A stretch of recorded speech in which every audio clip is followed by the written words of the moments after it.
বোন, একটা কথা বলবো? বলছিলাম কি বোন, মাসের তো শেষ, আর একটা পার্সেল আসবে, খুব দরকার ছিল, না হলে অর্ডার করতাম না। আমি একটু বেরোচ্ছি, তুমি পার্সেলটা নিয়ে নেবে?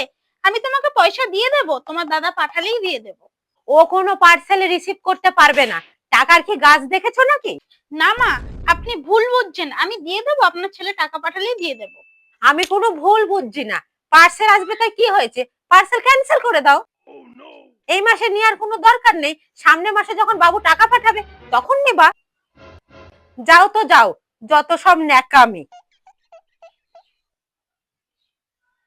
তুমি বৌদিকে এভাবে অপমান করে তাড়িয়ে দিলে?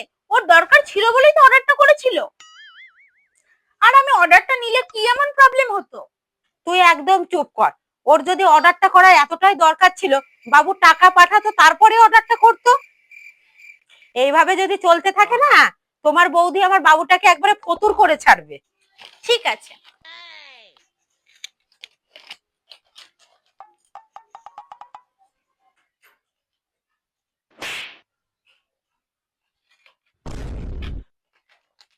আর আমি অর্ডারটা নিলে কি এমন প্রবলেম হতো?